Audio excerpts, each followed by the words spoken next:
With a dome shelter, you're not gonna put a stove in a dome shelter. They're just not made for it. So I wanna know, how did you plan on drying your gear out? You're not gonna pack in a wall tent, you don't have horses, you're not gonna pack in a giant stove. What's gonna be your heat source, and how are you gonna dry? Have you ever tried drying socks out over a campfire?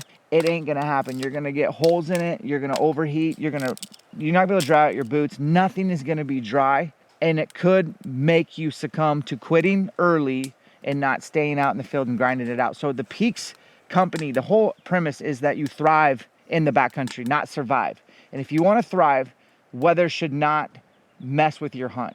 In fact, it should give you an advantage against other hunters, that you can stay afield longer and punch in for when the weather breaks and those animals come out to feed, you're in the game. So dome shelters just don't have a system like this. Finally, putting the stove together is super simple. This piece right here rolls up tight. This also rolls up inside of it. It takes up no room, and it folds up into this nice and easy packable bag. Then this 2-piece here and 1 piece there collapse. These legs collapse. And if you have ever used other brand stoves, there's wing nuts involved. It is tumultuous. It is difficult. It is time consuming. This spring system takes seconds and it pops into place. It's well thought out.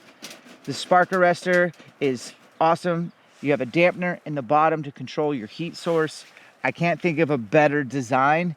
And it's been tested and vetted by some of the best backcountry hunters out there, like Brian Call, Ryan Lampers, Stephen Drake. There's just a bunch of really good hunters that know this system. So if you're looking for like a good investment for years to come, this is definitely the shelter system that I recommend.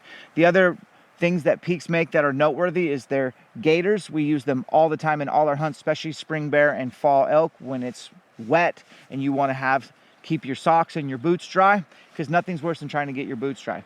The other product is the Peaks Duo. You have the green and the red.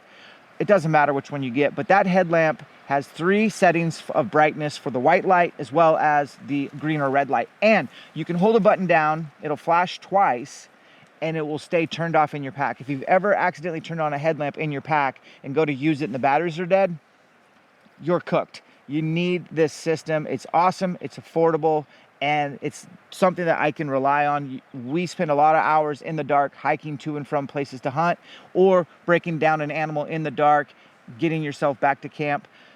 The last thing is trekking poles. I will take at least 1 trekking pole out for a midday hunt, and I will return it in there, or I can grab both. But I always put these in when both Riley and I are back at camp so we can dry out all our gear.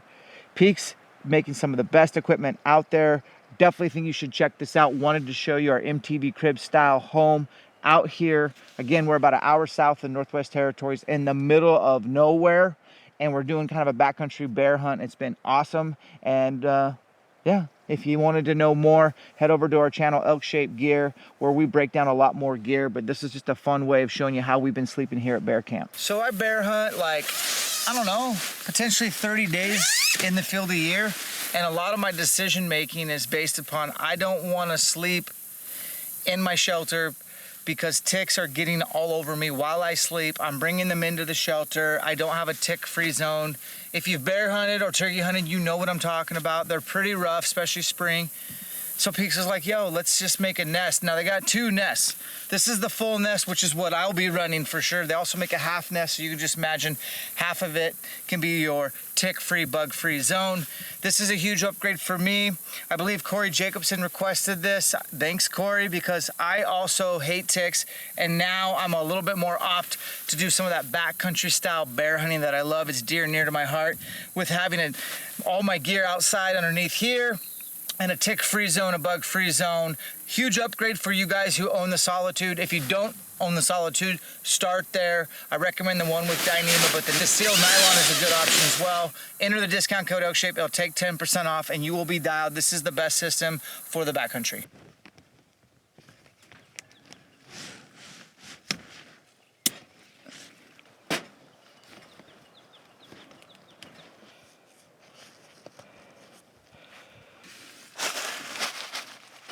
Come on in. All right, so I pulled everything out. of this so you can see how much room you have in here with the stove. The Tord stove is going to be the heartbeat to some of the backcountry hunts we do. Here's why. So yesterday, literally yesterday, it rained on and off all day. We still wanted to hunt. We did the morning hunt, came back completely soaked, got a fire going, got our gear hanging with the Peaks Trekkers. These are the backcountry elites with the cork handles. You have the option to open up this and add more real estate, and you can hang all your clothes to dry out. You can get a really good fire going with your dampener. This weighs nothing, and it's super easy and packable, which is so important in making room for all your gear in your backpack. We got everything dried out. We were able to do an evening hunt. Guess what? We got wet. It rained.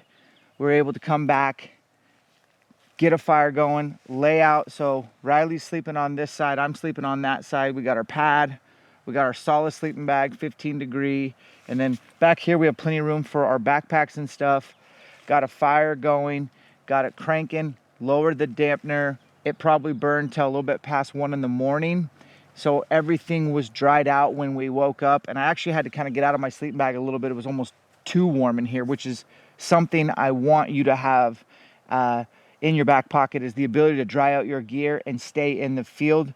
Because I think when weather breaks, a lot of time as hunters, that's when some of your best hunting opportunities will happen. And if you're back at the truck trying to dry out your gear at base camp, you're exerting energy, which is your #1 commodity, plus time, which is your other commodity. If you can save energy and save time and stay in the field, this is the system you're gonna wanna check out. Obviously, this is the Dyneema version of the Solitude, but you can go ahead and get Seal Nylon if you want. The differences are just, this is obviously a lot stronger of a material, lighter, more durable. It's why it's more expensive. So if you need to drop down to the other version, you can. They're both still really light and packable. And you and your buddy can kind of split up, you know, especially if you're hunting with a partner, you guys can kind of split up your gear. One guy might carry more of the food. One guy might carry the stove. The other guy carries the shelter. I think the floor print is a must for just keeping you off the ground and kind of stuff. You can go floorless if you'd like. I'm not a floorless guy. I like having a place to put my pad on. The other thing to think about is where to pitch your tent. You know, it doesn't take up a ton of real estate, and it's not always easy to find flat ground. We're on just a little bit of a shelf. It does have a little bit of a tilt, but we aren't sleeping and rolling down the hill in our gear. We have enough place to cache our gear, cook our food, and keep your morale high so that when you step out the door, you're focused on the hunt. And that's gonna be a huge step.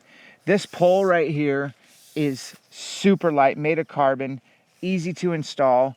When you are installing or setting up your shelter, we do the floor first. And what we do is we just get on far ends, stretch it out, then we switch sides, stretch it out, and then do the middle. So that's 6 stakes for your floor.